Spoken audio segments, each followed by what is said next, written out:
fechar ali, né? Obrigado. Guilherme, me avisa quando estivermos ao vivo? Já estamos. Maravilha! Hoje, 16 de dezembro, 17 horas, ao vivo.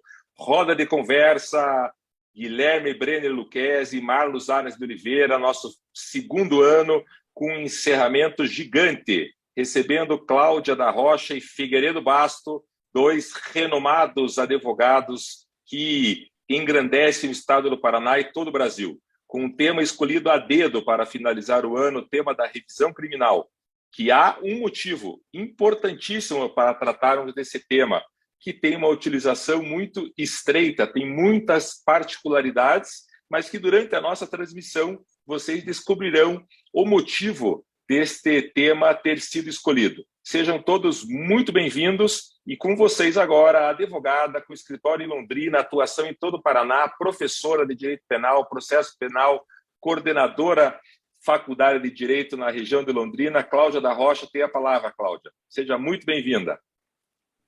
Obrigada, Marlos. Quero começar te agradecendo pelo convite. É mais do que uma alegria, é uma verdadeira honra estar aqui hoje, ao lado de você, do professor Guilherme Lucchesi, do doutor Figueiredo Basto, né? 3 grandes nomes da advocacia criminal. Então, eu fico até envaidecida de estar aqui hoje, né? E espero, de algum modo, contribuir um pouquinho com as discussões. A mim coube, então, falar uma noção geral sobre a revisão criminal. Eu vou falar aí um pouquinho essa questão teórica, até porque nós temos também alunos de graduação que vão assistir essa roda de conversa.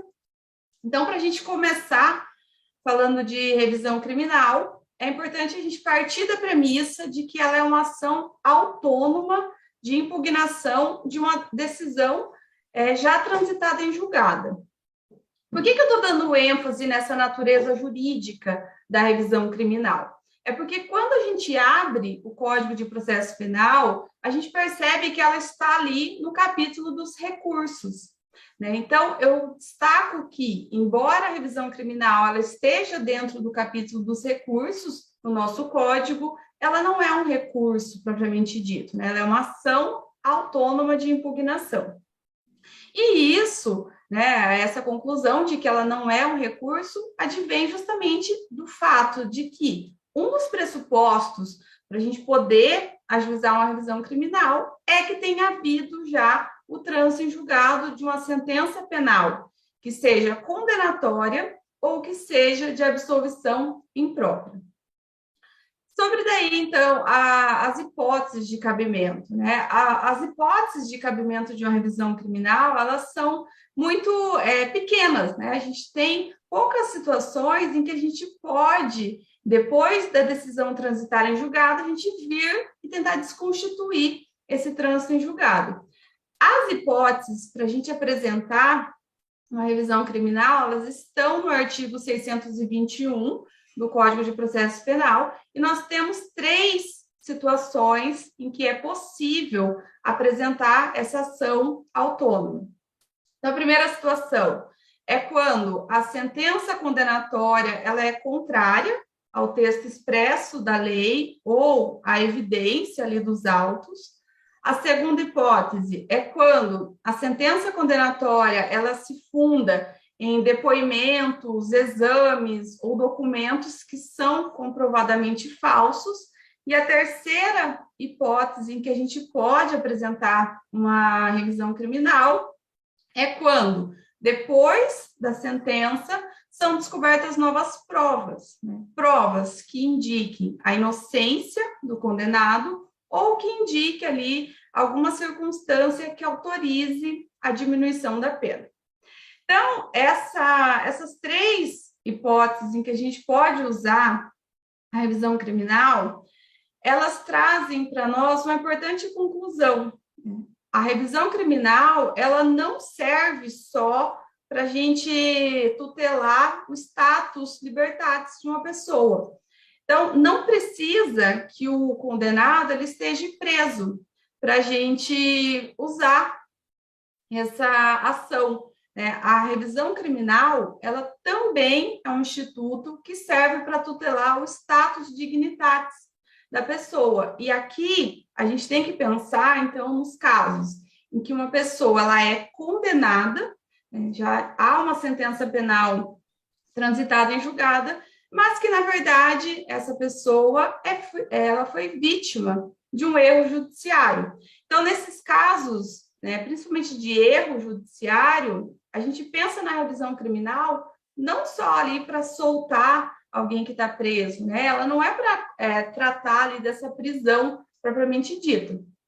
E por isso, justamente por a revisão criminal ela ser um instrumento para também nós tutelarmos a dignidade da pessoa que pode ter sido vítima de um erro judiciário, é que ela pode ser usada a qualquer tempo. Então, para a gente usar a revisão criminal, não existe um prazo decadencial, a qualquer tempo, inclusive depois da extinção da pena. Então, vamos imaginar assim, a pessoa ela foi condenada, ela já foi presa, ela já foi solta e ela faleceu. A pessoa já, inclusive, já faleceu. Mesmo nesse caso, quando nós estamos tratando, então, de erro judiciário, é possível o ajuizamento de uma revisão criminal para desconstituir uma sentença em relação a alguém que já faleceu. Então, nesse caso aí, passaria ali para o cônjuge, o companheiro, o ascendente, o descendente ou o irmão, para figurarem ali no polo ativo daquela ação autônoma. Outro ponto que eu quero chamar atenção aqui, e ainda nessa discussão sobre a natureza dela de ser de ação autônoma, é que, quando a gente pensa em ação autônoma, a gente pensa em produção de provas, Só que na revisão criminal, nós não temos dentro dela uma fase de produção probatória. Então, dentro da revisão criminal, não tem como nós produzirmos provas. Então, como é que eu vou fazer para tentar desconstituir aquela sentença penal em que eu estou discutindo ali um possível erro judiciário? Eu tenho que já, no ato do ajuizamento, já trazer quais são os elementos que comprovam aqueles fatos que eu estou discutindo nessa ação. Então, por isso que ela tem essa característica de não ter a fase probatória, e por isso é que, quando há necessidade de produzir uma prova nova, vamos imaginar assim, ali na hipótese que a sentença foi fundada num depoimento falso. E eu preciso, para provar isso, de uma nova produção de prova oral. Eu preciso produzir uma nova prova oral.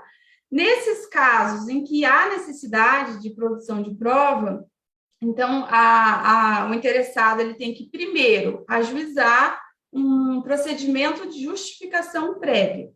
Eu estou chamando a atenção um pouquinho para isso, porque no nosso CPP, no Código de Processo Penal, a gente não tem ali a previsão expressa desse procedimento, mas nós aplicamos ali o Código de Processo Civil.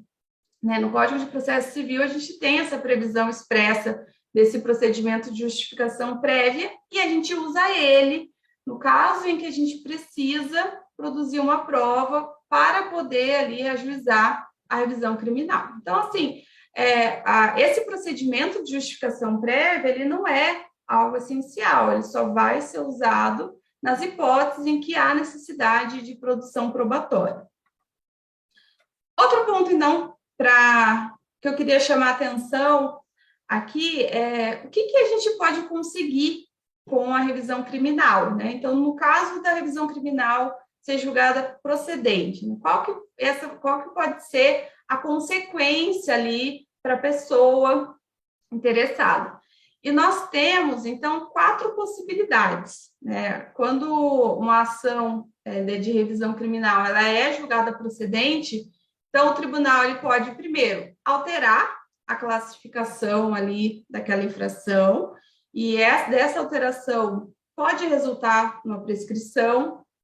Ele pode absolver a pessoa que havia sido condenada, ele pode modificar a pena ou ele pode anular aquele processo. Então, a gente tem esses 4 possíveis desfechos, né, que pode advir de uma revisão criminal. E aí eu vou chamar atenção para um ponto problemático, que o doutor Figueiredo Basto pode, inclusive, tratar melhor aí a partir, né, da situação concreta. E o problema, então, que já se discutiu e hoje nós temos uma jurisprudência sedimentada, é no caso de revisão criminal nos crimes de competência do Tribunal do Júri. Nos crimes de competência do Tribunal do Júri, a gente tem a previsão constitucional da soberania dos vereditos. Então, como é que eu vou ajuizar uma revisão criminal e pedir a absolvição ali daquela pessoa se prevalece a soberania dos vereditos, né? Então, nós temos precedentes, temos jurisprudência no sentido de que é possível ajuizar uma revisão criminal, né, no caso do Tribunal do Júri, e é possível nós fundamentarmos ela nos mesmos incisos ali do 621, inclusive pedindo a absolvição daquela pessoa. Então, imaginem que a gente tem um caso em que a pessoa foi condenada no Tribunal do Júri, mas que é de erro judiciário, por exemplo. Se isso é comprovado na revisão criminal, é possível que o tribunal ali ele já absolva desde logo e prevalece, então, esse entendimento de que isso não representa afronta à soberania dos vereditos. E aí, já para eu fechar isso, essa contextualização geral da revisão criminal e passar a palavra para o doutor Figueiredo, antes disso, eu só queria fechar falando da questão da indenização.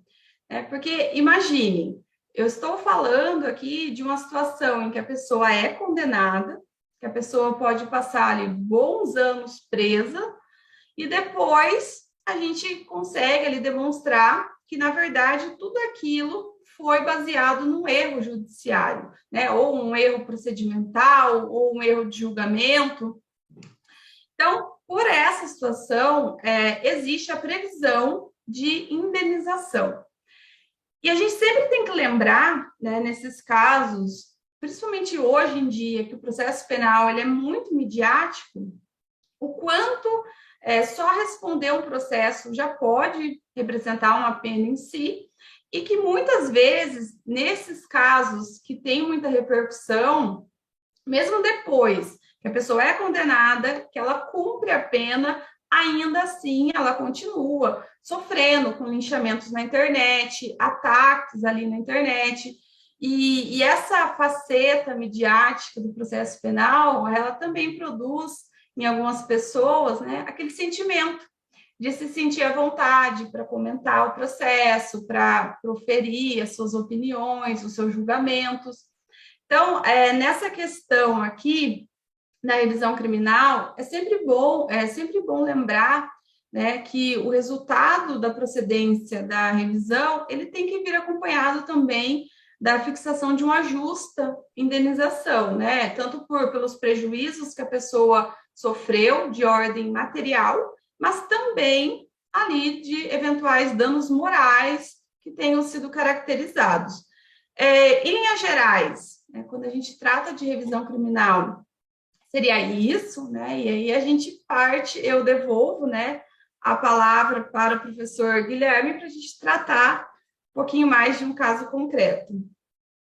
Legal, Cláudia, muito obrigado por essa explicação que nos ajuda aqui, de algum modo, a enquadrar a nossa discussão, né? Você comentou, temos estudantes de graduação que estão nos assistindo, temos, na verdade, pessoas de todas as áreas aqui nos vendo. Aproveitar para registrar a presença aqui da dona Beatriz Abage, do David Santos Soares, do Oswaldo Marceneiro, que são clientes do Dr. Figueiredo Basto e também, né, são justamente em favor de quem foi distribuída a revisão criminal no caso de Guaratuba. Já os cumprimentei no chat e os faço novamente aqui no vídeo.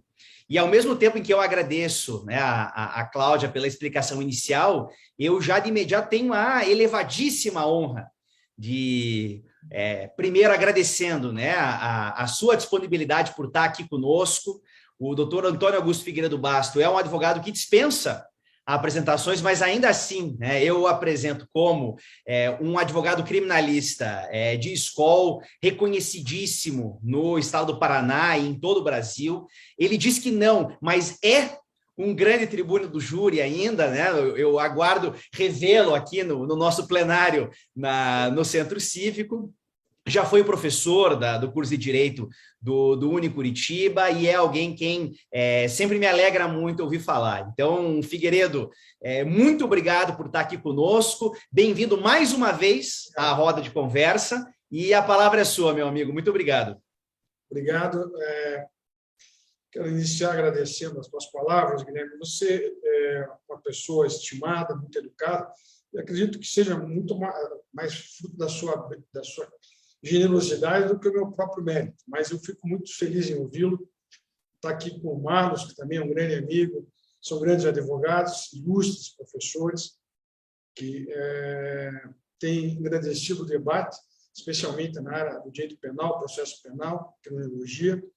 Para mim, é uma satisfação enorme. Eu, sim, me sinto honrado por estar aqui para debater com vocês, com a doutora Cláudia, que é professora lá no norte do Paraná, uma advogada brilhante também, bem-sucedida e, acima de tudo, tem se mostrado uma professora bastante atuante. Espero que os alunos dela possam aproveitar ao máximo os conhecimentos que ela vem entregando, né? Porque serão, com certeza, muito proveitosos na formação desse pessoal. Também aproveito para saudar aí todas as pessoas que nos assistem, né? Especialmente Beatriz, o Oswaldo e o Davi, que são as pessoas que foram vítimas desse insigne erro judiciário, e todos os demais que estão aqui, né, nesse momento.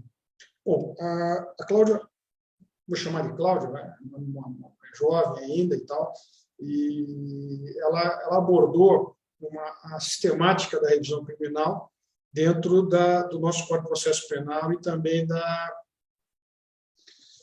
nossa organização judiciária e também constitucional, né? A impugnação da coisa julgada, ela pode se dar através ou da revisão até o sucedâneo com o habeas corpus. Nós sabemos que, em alguns casos, se usa o habeas corpus, mas, porém, esbarra numa questão que é quando você tem que fazer uma análise mais profunda sobre a prova. Então, em muitos casos, alguns advogados, colegas, usam o habeas corpus como o substituto ou o sucedâneo da ação autônoma de impugnação, que é a coisa julgada. No caso que nós tivemos agora, que é o caso lá de Guaratuba, chamado não é caso Evandro, eu não gosto dessa denominação, eu prefiro falar sem nominar Evandro, porque a impressão dá que o garoto exposição da menor, e não é essa a nossa ideia, mas é o caso que, na minha opinião, se revelou o maior erro judiciário da história do processo penal do Paraná e, quiçá, se não o maior também da história do judiciário brasileiro, por vários aspectos polêmicos. Primeiro, pela capilaridade desse erro desde a investigação até o final do processo, né? Desde das curvas, da sinuosidade da denúncia, que era uma denúncia sinuosa, até o ponto final daquelas sentenças condenatórias. Nós temos aí verdadeiras aberrações jurídicas que durante anos estiveram ali naquele processo, mas que pouco ou ninguém se deu a importância de fazer uma verificação mais profunda. A partir do trabalho que foi feito pelo jornalista Ivan Mizanzuki, né, o cliente, inclusive, do Luquezzi, ele acabou por descobrir a fita original, né, das torturas e que foi subtraída do processo. Ou seja, a subtração de uma prova que, na minha opinião, impediria, inclusive, a propositura da ação penal, porque ela diz diretamente com tortura e produção de prova ilícita na formação da investigação, ou seja, houve tortura, isso é notório hoje, a polícia militar, que não deveria estar envolvida naquela investigação, foi chamada clandestinamente pelo então procurador, um dos procuradores de justiça do Ministério Público do Estado do Paraná, para promover uma investigação. Nós estamos ali no início, naquela transformação constitucional de 88 para 92, então, naquela época, como até hoje, em vários cantos desse país, o pau de arara, a tortura eram meios de investigação que davam soluções a processos de todas as naturezas, desde o furto até o homicídio. Né?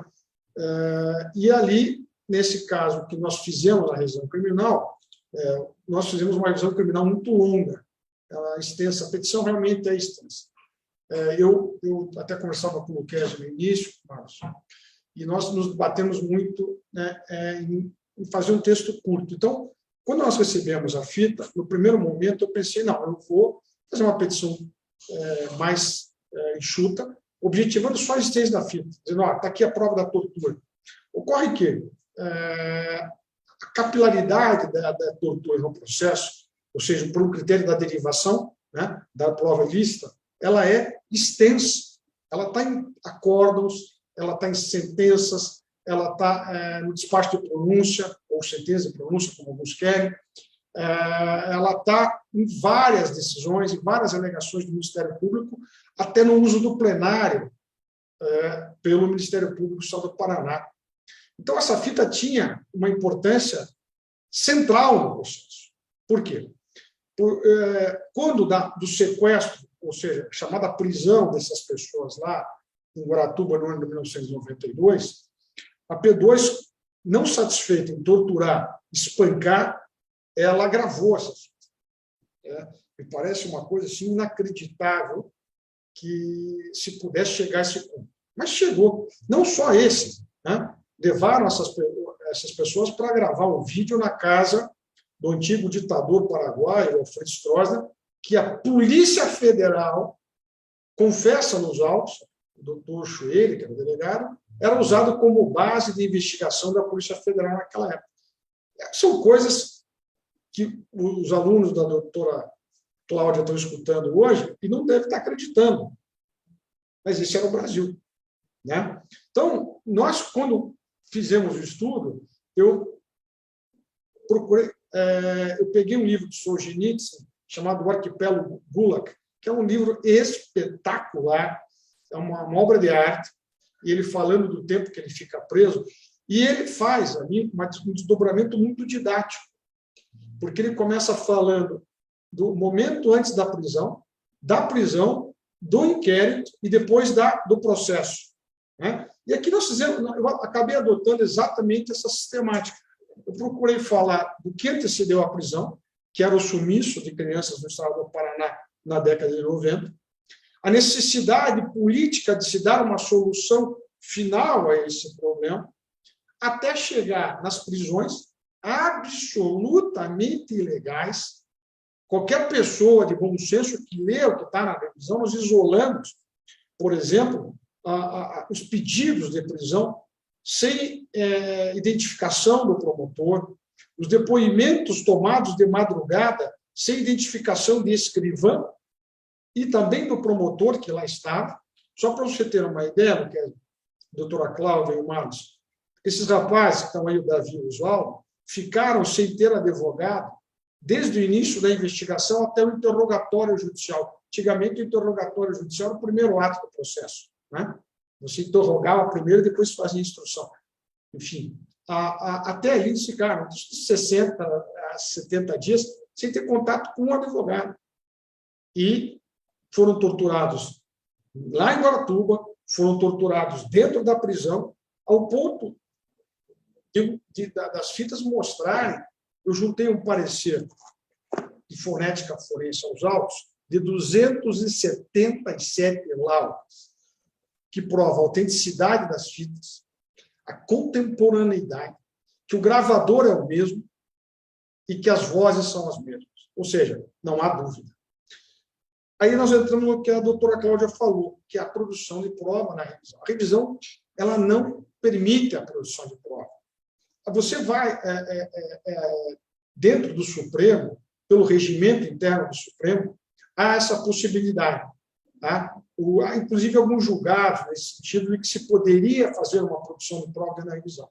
Eu entendo que não. Eu entendo que a revisão, na verdade, você já tem que vir com a prova pronta, porque as hipóteses legais da revisão são muito restritas e acaba que a defesa tem a obrigação, e esse ônus, de trazer a prova pronta. E foi o que nós fizemos. Nós entregamos as fitas originais, com toda a cadeia de custódia, e comprovamos a sua conexão com a prova. Ou seja, a fita que a PM juntou nos autos, isso é de pasmar. Eles gravam isso. A PM faz um decote da fita, ela decota, e põe só algumas partes que eles interessaram. Tá? E entrega quem? Ao Ministério Público. O Ministério Público coloca a fita nos autos, com uma transcrição feita pela PM. Aqui vai um ponto. Ninguém, juiz, promotor, questionou aonde a fita foi feita.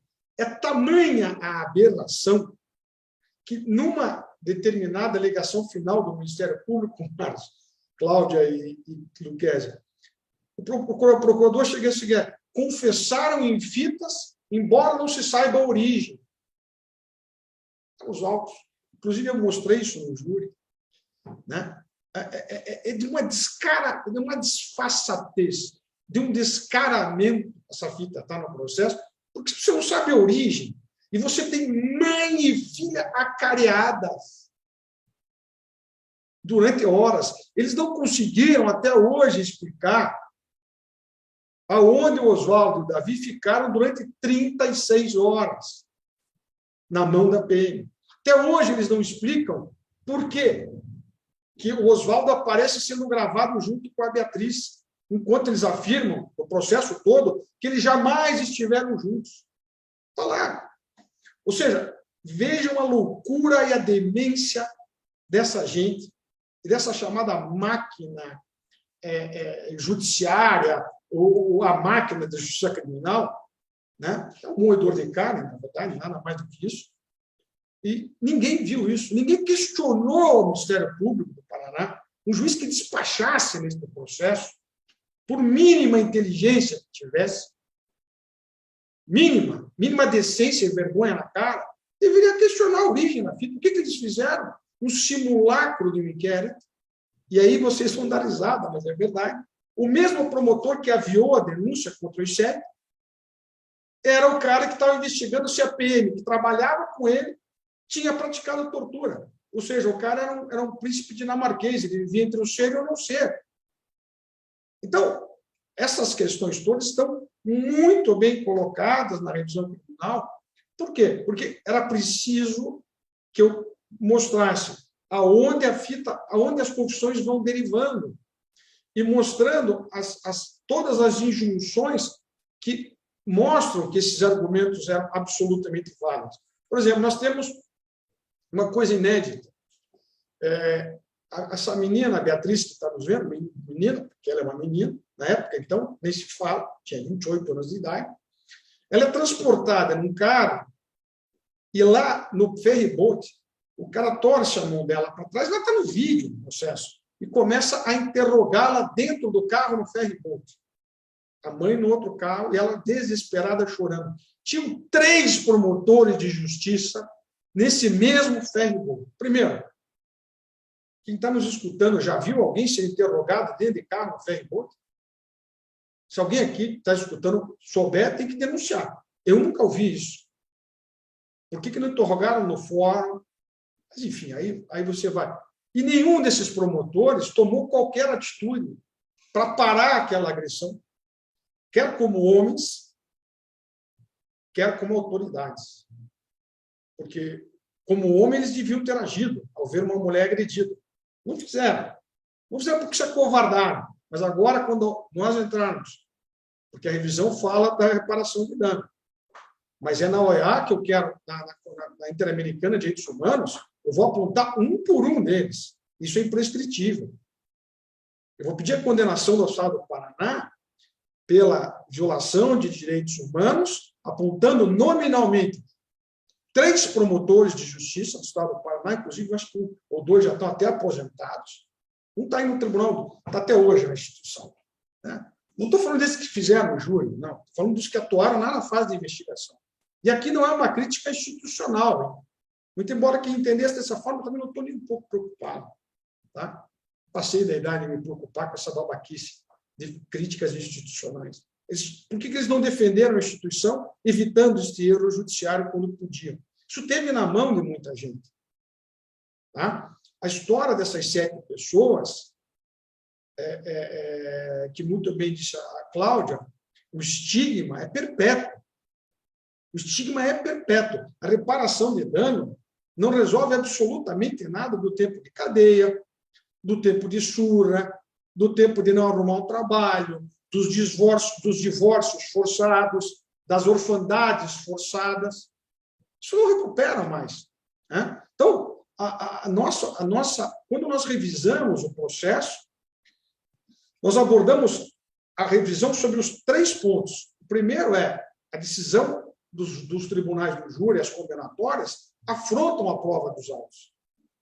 Tá? Porque, por incrível que pareça, havia um depoimento de um sujeito chamado Edésio que disse que viu, no dia 6, o sequestro daquela criança.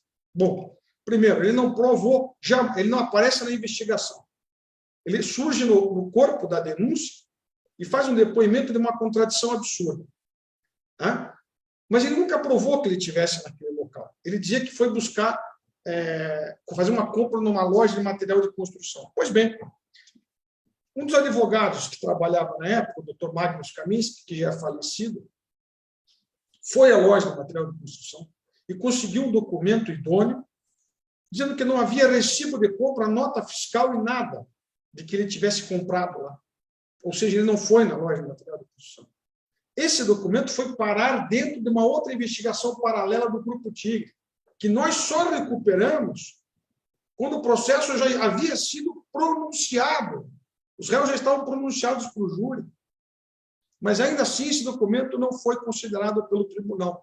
É tamanha a barbaridade que eu estou falando aqui nesse processo, que tem 2 acordos desse processo. Acordos, não estou falando mais lá do erro da base. 2, que dizem o seguinte, que não houve tortura, tá?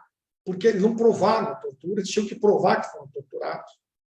Tá? Enquanto existem laudos no processo, dizendo que o Oswaldo tinha lesão de 5 a 12 centímetros nas costas, e a fita sempre teve lá no processo, onde você abrindo a fita, você já ouvia naquela época, confesse direitinho que eu não te coloco mais as mãos. Ele dizendo isso para Beatriz.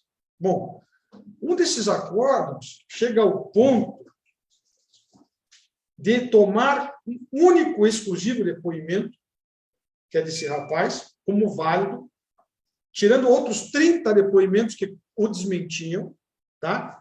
Sendo que usam um acórdão que esse depoimento do tribunal, uma sessão do Tribunal do Júri de 98. Pois bem, essa sessão do Júri de 98 considerou essa testemunha inidônea e falsa. Por 5 votos a 2, votou o falso testemunho. A única. Tá? O que ocorreu? O Tribunal de Justiça do Estado do Paraná usou um depoimento tido como falso pelos jurados para fundamentar e manter uma condenação. Quer dizer, eu tenho que falar isso. Eu já estou mais velho também que vocês. E se eu estiver fazendo um sincericídio, pode ter certo. O cara está falando, tal. Mas agora eles vão ter que ler. Nosso pedido para o Tribunal de Justiça é leiam. Leiam esse laudo de 277 laudas, leiam o parecer do doutor Talvani de Moraes, PhD em psiquiatria forense, e aí vou entrar de novo naquela questão da doutora Cláudia, de você fazer a prova. Nós fizemos a prova. O que eu fiz? Nós pegamos aquelas fitas, encaminhamos a um psiquiatra forense, e ele ouviu as fitas e, ouvindo e transcrevendo, chegou à conclusão de que houve tortura. Eu não precisava de um psiquiatra forense para isso, porque bastava ouvir a fita. Até um dos promotores que foi ao júri, que era um acusador impertinente, quanto mais dessas pessoas, acabou se rendendo quando ouviu, né? ao ponto de oficiar, inclusive, para Guaratuba, pedindo providências. Então, nós pegamos um psiquiatra forense, que não é do estado do Paraná. Ele analisou aquilo, comparou com todas os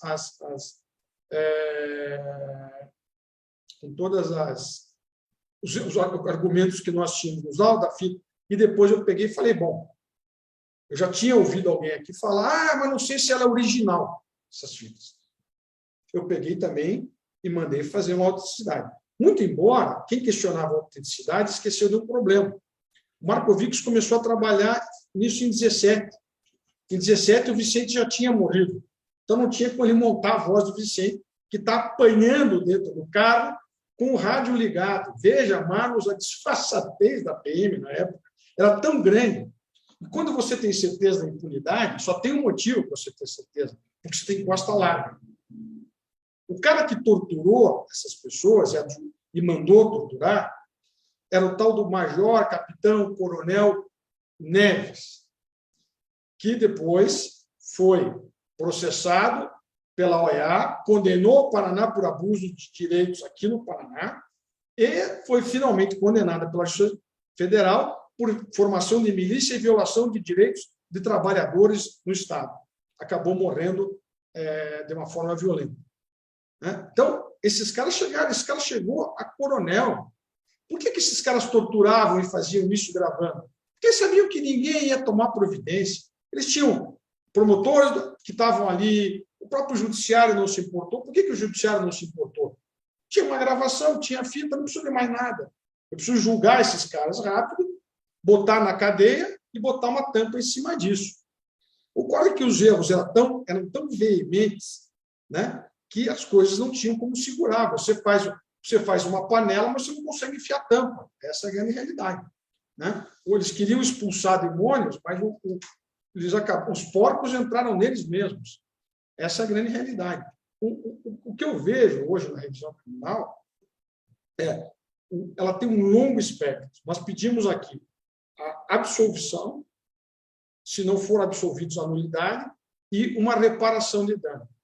Então, são vários. Por que a nulidade? Porque a tortura, se existe uma graduação de prova ilícita, eu não conheço, mas se houver, ela é a mãe de todas elas. Né?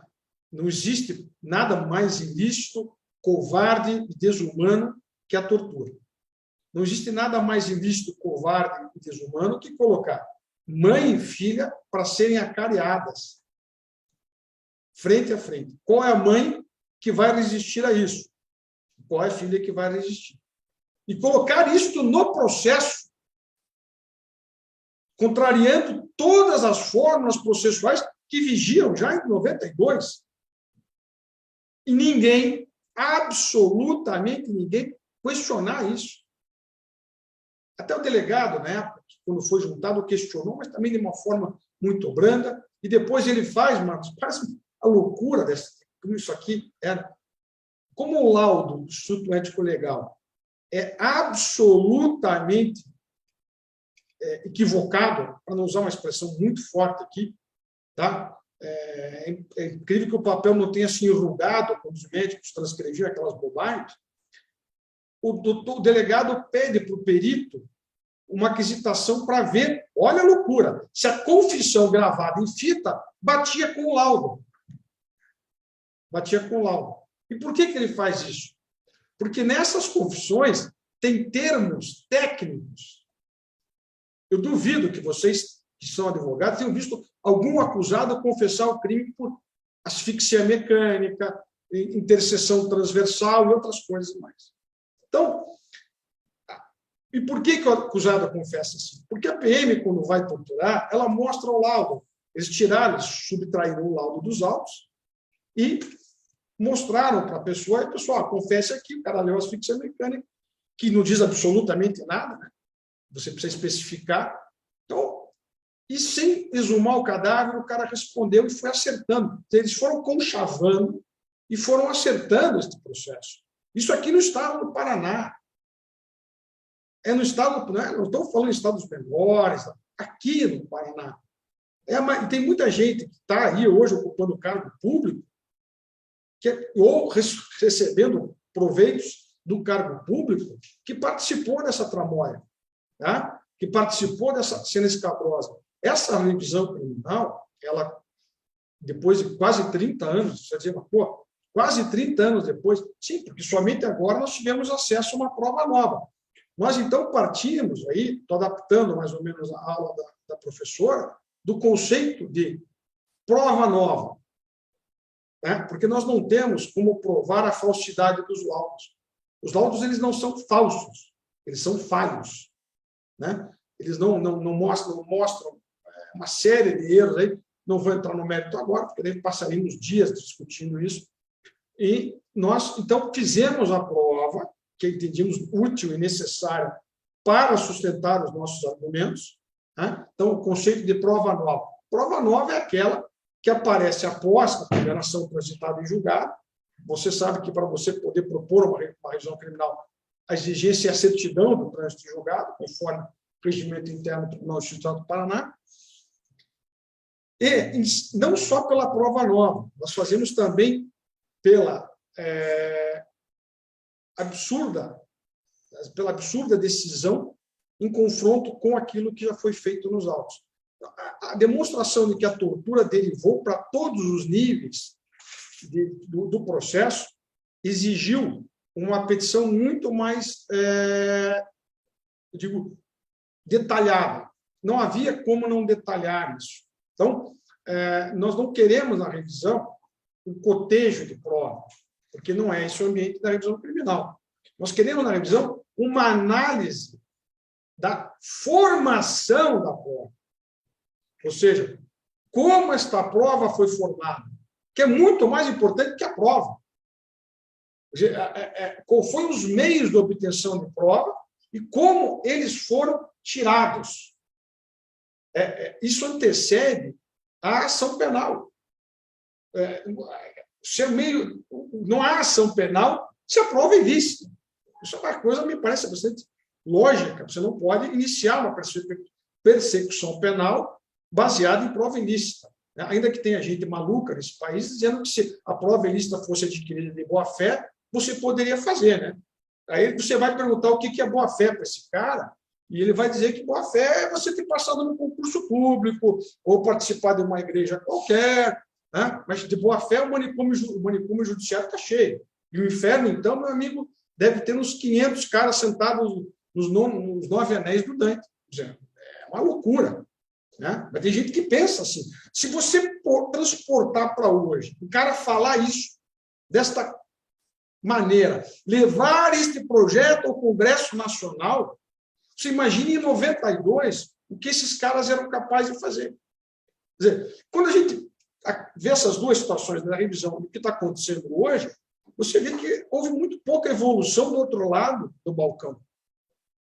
Entendeu? A coisa ela toma se afigura de uma forma asquerosa, inclusive, porque eu não acredito, sinceramente, que as pessoas não pudessem ver e antever o que aconteceu em Guaratuba em 1992. Tá? Nós baseamos a nossa revisão criminal, inclusive, num depoimento do promotor, do qual ele esclarece como os fatos se deram. Marlos, o inquérito que a prisão foi pedida não estava em Guaratuba, estava em Paranaguá.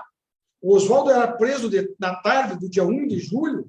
O inquérito vai chegar em Guaratuba na tarde do dia 2.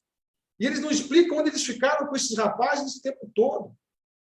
A PM tira a dona Celina e a Beatriz de casa 7 horas da manhã, sem ordem judicial. O nosso colega, o Silvio Bononi, vai tentar impedir, os caras ameaçam, dizendo para ele que você vai entrar em cana junto. Coitado, cara. O que ele vai fazer? Vamos para o fórum, cadê a ordem? Não tem ordem, sequestram as mulheres do fórum. E o PM diz o seguinte, não, eu tirei ela do fórum porque elas seriam massacradas pela população às 7 horas, 7h30 da manhã. Só que ele devolve elas ao fórum às 15 horas da tarde. Quer dizer, como é que pode uma coisa dessa? Se tinha perigo de manhã, não tem mais de tarde. E ninguém pergunta. Você pega o inquérito, tal inquérito, entre aspas, que foi usado para investigar a tortura, é um arremedo de investigação. O delegado não faz uma pergunta para o cara. Por que você gravou a fita? Aonde você gravou a fita? Por que a PM estava investigando e não era a Polícia Civil, que a investigação clandestina, na verdade, né? Então, esses aspectos técnicos, todos, foram absolutamente desprezados durante 30 anos. Nós trouxemos todos esses aspectos. Muita gente vai dizer, mas isso aí não pode mais trazer. Não é questão que não se possa trazer. Se pode trazer para mostrar o encadeamento e a derivação da tortura dentro da prova. Porque durante todo o processo, a fita foi usada. Eu dou um exemplo clássico. No júri do Oswaldo, do Vicente e do Davi e da Beatriz, o juiz deu a eles o benefício da confissão espontânea, baseado nessa fita. Tá? Nessa fita. É inacreditável. Aí se pergunta para ele, onde é que essa fita foi feita, doutor? Quem gravou? Quem estava lá? Se o Ministério Público está dizendo que ela é clandestina, está dando um benefício, você não sabe nem a origem. E aí, um dia eu estou conversando com um desses juízes do processo, por que elas não gritaram no primeiro momento? A vontade que ele diz, eu não entendo isso. Entendeu? Eu falei, você conhece a prova? Meu, como é que a mulher vai gritar? Se ela está com os beleguins dentro da sala o tempo inteiro. Se ela está despida no IML com 2 caras que acabaram de torturar. Não sou eu que estou dizendo isso, está no processo, o próprio médico reconhece. O IML foi usado como antessala da imprensa para interrogar os caras. E sabe quem é que está atrás? O promotor de justiça, com risos sardônicos, confraternizando com os policiais. Está lá no vídeo, está no processo. Então, essa revisão criminal, desculpe até se eu me empolgo um pouco, porque ela é, na verdade, um striptease, não só jurídico, mas um striptease moral, cultural, de tudo que aconteceu nesse processo. Né? Você não pode construir uma história para condenar alguém em cima da infelicidade dos outros. Nós estamos vendo agora a aberração do Tribunal do Júri lá do Rio Grande do Sul. Uma monstruosidade, todo mundo sabe, em sã consciência, que aqueles 4 caras não queriam matar e nem assumiram o risco de matar os garotos. É duro morrer aquela meninada? Claro que é duro. Quando cai avião também é ruim, bate um trem também é ruim. Enfim, mas todo mundo sabe disso. Qualquer pessoa em sã consciência sabe disso. Então, essa máquina maluca, tá? Ela é muito movida pelo que a Cláudia falou, pelos interesses da mídia. A mídia, ela é aquilo que o Evandro fala, né? Uma prostituta que puxa o juiz pela manga. E tem juízes que uns trabalham com a mídia, usam a mídia para conseguir os seus propósitos. Nós vimos agora na história recente desse país um conchavo, diria nem sujo, era um conchavo lascivo entre o Ministério Público e um magistrado determinado, usando a mídia para sufocar os tribunais superiores, não é mesmo? E há juízes que se deixam levar pela mídia, que usam esse argumento, como o presidente do Supremo Tribunal fez agora, cassou de forma sem qualquer fundamento jurídico ou constitucional uma decisão do Tribunal do Rio Grande do Sul. Então, aqui nesse processo, você vê tudo isso e mais um pouco. Você vê as loucuras dessa máquina, né? E 30 anos depois, nós tivemos a oportunidade de ter uma prova nova. O Mizanzuki, se ele não consegue essa fita, esse processo continuaria sem nenhuma solução, porque ninguém mais estava investigando, as pessoas, obviamente, cumprindo as suas penas, estavam levando as suas vidas, sofrendo os danos materiais, morais, especialmente existenciais, né? Porque não havia como provar, e uma investigação paralela sai caro. Então, quando esse rapaz começa a olhar o processo, ele era criança na época, e vê isso, e nos traz a fita. Eu confesso que a primeira vez que eu vi a fita, eu senti uma situação ambivalente, uma situação de alívio daquilo de escutar, porque o Oswaldo sempre me falou isso, o Davi também, eles vão lembrar bem disso. Tinha uma mulher na casa, lá do Stroessner, que, na verdade, era escrivã da juíza Nésia Kowalski, que ela tirou de noite para tomar o depoimento, que depois eles usariam para pedir a prisão da Beatriz, da Celina e do Vicente. De madrugada, depoimento tomado de madrugada. Tá? Isso é uma coisa absurda. Ninguém consegue explicar isso aí. E essa mulher está interrogando eles. E eles sempre me falaram disso. Agora vocês vão ver a fita, vocês vão escutar a voz da mulher participando do interrogatório. Era a escrivã, que depois, inclusive, acabou até fazendo uma confissão nos autos, dizendo que realmente aquilo aconteceu e que o Neves a obrigou a participar, mas isso ninguém quis levar. Então, nós partimos de uma análise de um encadeamento da prova, que já teria sido feita nos autos, de todos os erros, nós repassamos todos esses erros, e aí nós fomos ponto a ponto inserindo a repercussão, né? A derivação, vamos dizer assim, das torturas, dentro de cada fase processual, aonde a tortura foi usada, ou seja, não a tortura, a confissão. Né? Todas as vezes que o Ministério Público e o Poder Judiciário se valeram da fita para justificar a condenação. E não foram poucas, foram talvez dezenas de vezes em que nós tivemos dentro dessa condenação o uso da prova ilícita para condenar ou manter a condenação em segundo grau.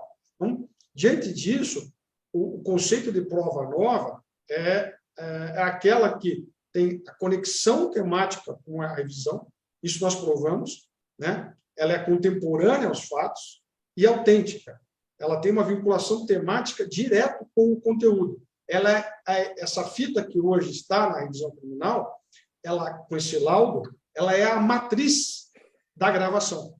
A que foi juntada ao processo é uma fita que foi decotada desta aqui. Subtraíram, e aí, da defesa e das autoridades, o conteúdo dessa fita. Porém, antes que alguém venha dizer, nós não sabíamos, nós não tínhamos nada com isso, e aí esse júri tem que ser anulado, não tem problema nenhum. Eu vou dizer uma coisa, tem um depoimento de um promotor dizendo que essa fita foi feita, do Dalcol. Tem um promotor de um policial federal chamado Benjamin que fala das fitas. Mais do que isso, eles nunca explicaram como é que o Diógenes, que era o tio do garoto, na qual a PM2 morou durante toda a investigação, sabia da fita. Ele não fala uma vez dessa fita original, ele fala várias vezes. Ele fala, no júri, inclusive, ele diz, tem uma outra fita. Então, ninguém quis pesquisar essa fita. Recentemente, o Paulo Markovics disse que eu já tinha falado da fita. Eu já tinha falado da fita porque todo mundo sabia que ela existia, e você também, Paulo. Porque vocês fizeram uma perícia em 2000, numa fita, mandaram e quando a perícia voltou contrária aos interesses do Ministério Público, vocês ocultaram dos autos. Ocultaram dos autos. É mais uma ocultação que vocês fizeram. E se não fosse a defesa pedir, porque a defesa tomou conhecimento através do perito, a fita não tinha aparecido mais, a perícia, que era favorável à defesa. Eles fizeram na clandestinidade.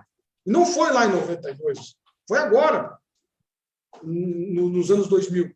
Então, essa maneira de acusar, e sem nenhuma consequência, sem nenhuma responsabilidade em atingir a honra, em atingir o sentimento íntimo das pessoas, já passou de todos os limites do Brasil.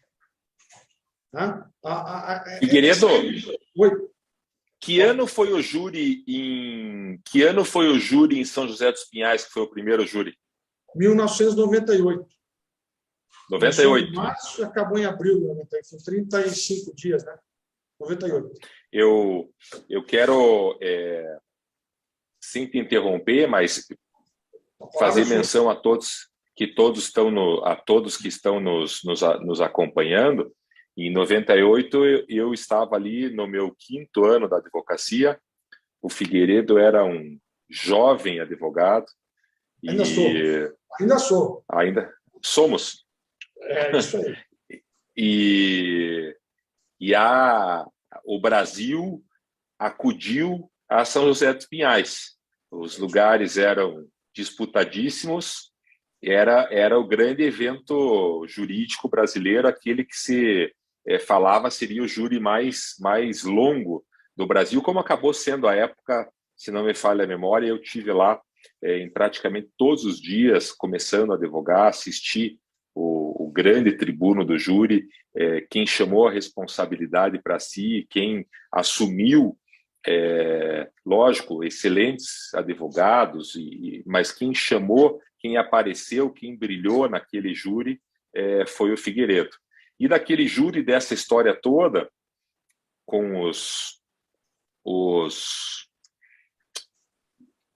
queridos seres humanos que estão aqui no nosso chat comentando, e eu vou fazer menção a Beatriz, mas e no nome dela cito todos, que nos acompanharam na primeira roda de conversa sobre o tema. Eu e o Lucchesi tivemos a honra de receber o Figueiredo e o Mizanzuki. Naquele dia, a roda de conversa foi mediada pelo Lucchesi e pela Mariana Michelotto. Para os padrões jurídicos, extrapolou todas as possibilidades, mais de 5.000 visualizações no canal do Guilherme, outras 5.000 no nosso canal, o que demonstra a pertinência do tema, a importância do tema, que é objeto do podcast do Mizanzuki, Projeto Humano, que é objeto hoje de uma série da Globoplay, que está em alta, e que hoje, como eu disse no início, e agora repito para vocês de forma explícita, é objeto do nosso debate por conta da revisão criminal do mesmo caso. E nós não poderíamos falar de um caso concreto se não fosse a presença do advogado que capitaneia esse caso e que vem capitaneando desde o começo o caso, que é justamente o Figueiredo. Então, estão postas aí, vocês vejam que de forma brilhante e de forma de quem conhece a matéria, expostas inúmeras situações que geraram inúmeras perguntas aqui no chat sobre corporativismo do Ministério Público, sobre questionamentos que o Figueiredo foi passando, não sei se estava lendo no chat ou não, mas foi passando um a um, quase que debatendo com os nossos ouvintes, a quem eu e o Guilherme sempre agradecemos a audiência de cada um de vocês. E aí eu queria ouvir você, Cláudia, um pouquinho sobre tudo isso, porque a Cláudia foi a nossa super convidada para dar um pouquinho desse aspecto teórico da revisão criminal, que é vibrante a gente falar de um caso concreto, é muito bacana, mas tem que saber por que existe a revisão criminal. Isso a Cláudia falou super bem no começo, e eu queria ter ouvido de novo, Cláudia, por favor. Obrigada, Marlos. Bom, o que mais eu tenho, né, para falar depois de ouvir o doutor Figueiredo? É importante a gente pensar ali, a partir do que o doutor Figueiredo trouxe, de elementos do caso concreto, o quanto essas situações elas podem estar presentes na vida de quem advoga na área criminal. Então, a gente tem uma questão, primeiro, relativa às provas. O doutor Figueiredo está aí discutindo essa questão da ilicitude das provas. Quando ele traz isso para o processo, vem uma decisão e diz que ele não provou isso. E aí a gente vai partir já para uma outra situação que muitas vezes acontece, que é a inversão da prova. Você tem um ônus ali que é destinado à defesa, diferente daquilo que seria compatível com o princípio da presunção da inocência. Então, se nós partirmos da premissa de que todos são presumidamente inocentes, não faz sentido, muitas vezes, dentro de um processo, essa redistribuição, que na prática a gente vê, ainda que não seja de forma declarada, do ônus da prova. Então, diz que a defesa é que não fez a prova, e com base nisso, condenam-se muitas pessoas, e com base nisso também se convalidam muitas provas ilícitas. Um ponto que o doutor Figueiredo destacou é que no processo, embora eu não tenha tido acesso ao processo em si, mas eu tive acesso à revisão criminal que foi apresentada pelo escritório do doutor Figueiredo, é possível perceber que o Estado, muitas vezes, ele sabe, sim, que a prova é ilícita. Mas a gente vê tentativas de justificar isso. E aí eu vou trazer um ponto que o professor Guilherme Lucchesi ele aborda na disciplina dele na Federal do Paraná, que é a questão da prova, e uma das primeiras discussões ali é sobre a questão da busca da verdade, né? Esse discurso de estamos buscando a verdade ou de estamos buscando a justiça, ele serve, na verdade, para se tolerar abusos, para se tolerar ilegalidades, e, na verdade, as pessoas não estão interessadas na verdade, porque se fosse esse o caso, não fariam vistas grossas ali para elementos que estão evidentes muitas vezes no processo. Então, a gente vê, né, uma questão ali de um discurso raso, estamos buscando a verdade, que na verdade serve para você tutelar abusos, né, para o Estado, muitas vezes, ir de encontro e manter abusos e arbitrariedades. Você vê, de um outro lado, a defesa sendo encarregada de fazer provas de algo que muitas vezes ela não tem como, né? Como o doutor Figueiredo destacou ali, não tinha como provar, por isso que a revisão ela vem aí décadas depois, né? Porque você fazer essa redistribuição do ônus, você está colocando na mão da defesa uma prova diabólica que ela não consegue, ela não tem como produzir.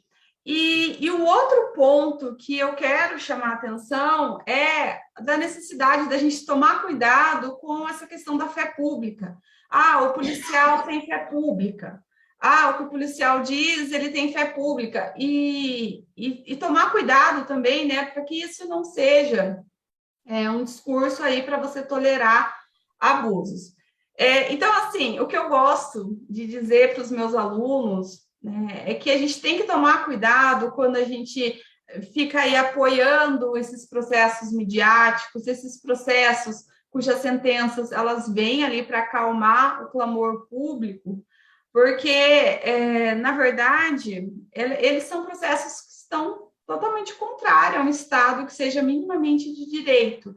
Então, se a gente pensa nessa convalidação de prova ilícita, se a gente pensa que existem já elementos ali indicando a licitude da prova, a licitude da convicção, da confissão, que teve uma tortura, e o Estado ele prefere dar seguimento, ele prefere dizer que foi a defesa que não provou, tem algo de muito errado, né? Então, o grande problema de ter um processo aí com clamor público, essa repercussão midiática, é isso, né?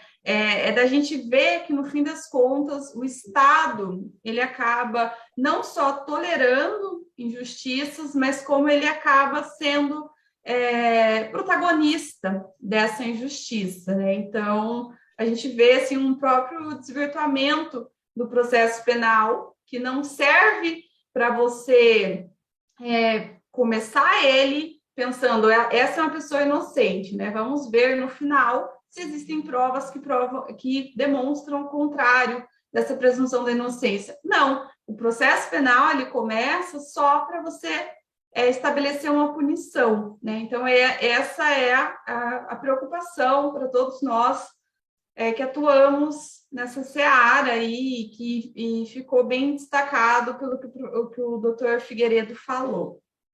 Acho que seria isso, Marlos, que eu gostaria de acrescentar.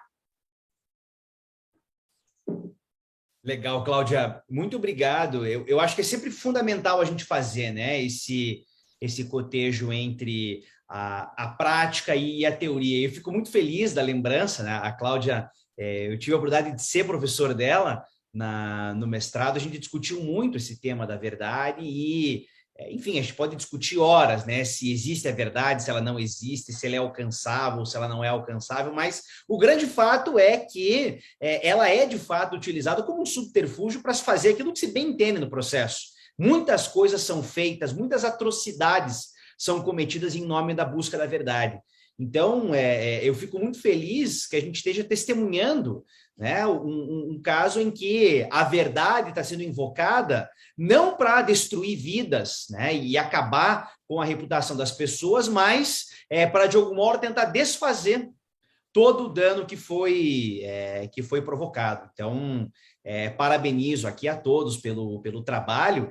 E, Figueiredo, a gente podia passar horas discutindo esse tema e vários, mas como a gente está chegando no limite aqui do nosso horário, agradecendo o grande público que nós temos presente aqui conosco, para o dia 16 de dezembro, é algo assim, inimaginável ter tantas pessoas ao vivo, só graças à grandeza dos convidados e a importância do tema, não poderia ser de outra forma, mas eu te passo a palavra para fazer aqui o teu encerramento, a tua saudação final. Muito obrigado mais uma vez por estar conosco.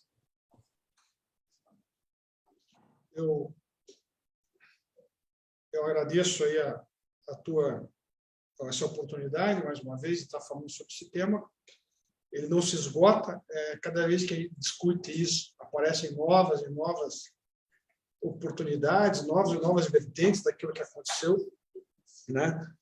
A gente acaba até se exaltando um pouco, falando, se estendendo em algumas questões, mas é que é um processo enorme, é um processo complexo, é uma verdadeira aula de como não fazer um processo penal, né? Então, quem quer aprender a fazer o contrário tem que ler aquela cartilha. Eu vejo que muitos desses erros judiciários que nós estamos debatendo aqui, eles acontecem muito mais do que a gente possa imaginar, porque existem vários aspectos. Um deles que eu acho é que os juízes têm a ideia de uma certa divindade, de que eles devem fazer justiça, e, na verdade, eles não estão aqui para fazer justiça, a justiça é no outro plano, né? E eles estão aqui para cumprir regras. O juiz tem que cumprir regra. E a regra primeira é defender a Constituição e pensar no ser humano. A necessidade da especialização da justiça criminal, de uma forma mais humanitária, de uma forma que vise olhar ao homem, olhar ao indivíduo no julgamento, é urgente nesse país, né? Nós não temos juízes especializados, temos juízes que se acreditam heróis, alguns deles, e por isso tripudiam sobre os mais comezinhos princípios de direito. Muitos se preocupam com a mídia, muitos se preocupam com o clamor público, e eles não têm que se preocupar com nada disso. Eles são cumpridores de regras, eles são servidores do Estado que são contratados para cumprir regras. Ponto. Todos eles, assim como os procuradores, eles têm que cumprir regras. E as regras são muito claras, elas garantem antes de qualquer coisa, elas são as garantias de todos os indivíduos que estão aqui contra o Estado, contra o Leviatã.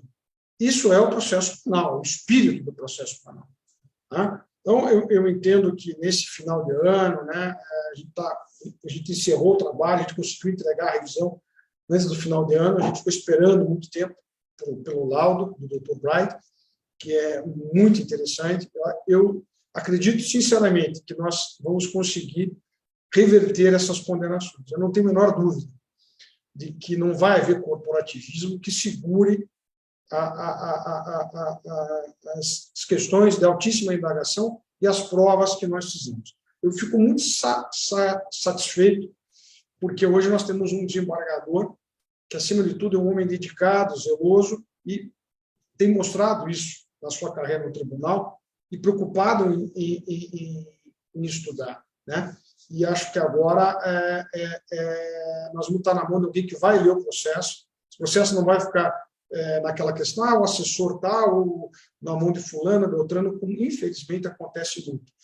Então, o nosso prognóstico é um prognóstico bom, otimista, mas também não vamos baixar a guarda de jeito nenhum, vamos estar com a guarda levantada o tempo todo, e se precisarmos subir com isso, vamos subir, e vamos até as últimas instâncias para ver essa condenação absurda revogada. Eu não tenho a menor dúvida que isso vai acontecer. Eu aguardo com ansiedade o parecer do Ministério Público. Eu estou muito ansioso para ver qual é a postura que eles vão tomar diante dos fatos que estão ali. Essa é uma questão que me intriga, porque não vejo como fugir. Eu diria que é um verdadeiro checkmate diante do que eles têm em mãos. Então, obrigado a vocês, obrigado a todas as pessoas que nos escutam, desejando a todos um santo Natal, um ano com prosperidade, paz e saúde, com as bênçãos de Deus, né?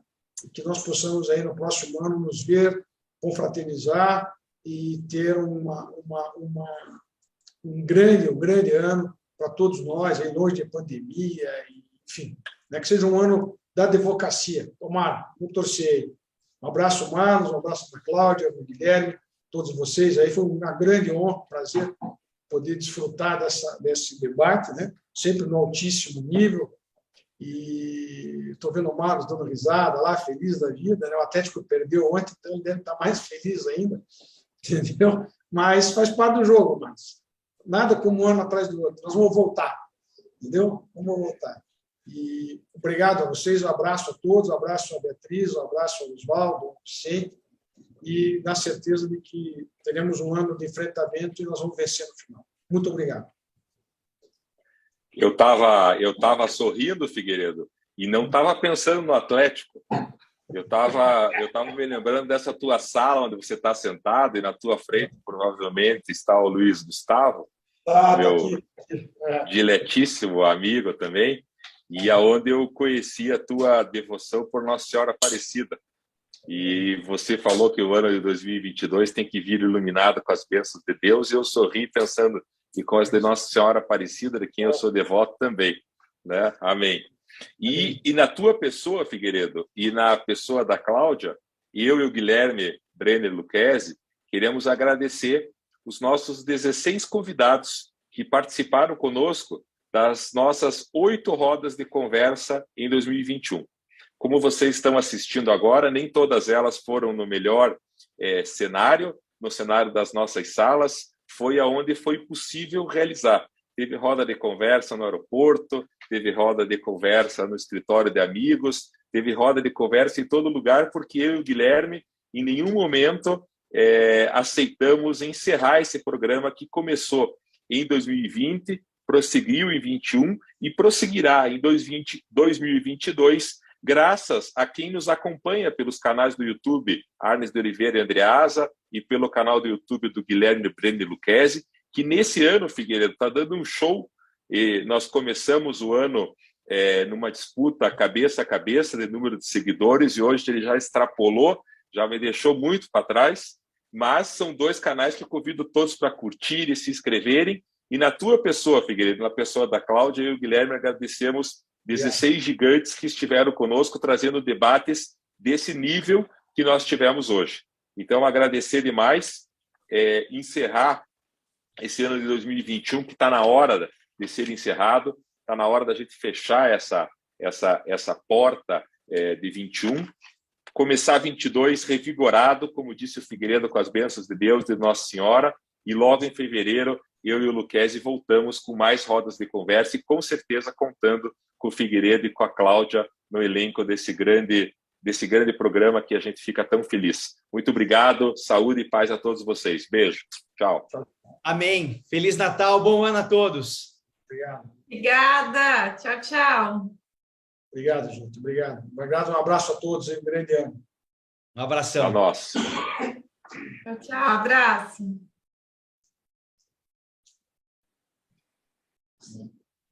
Por favor.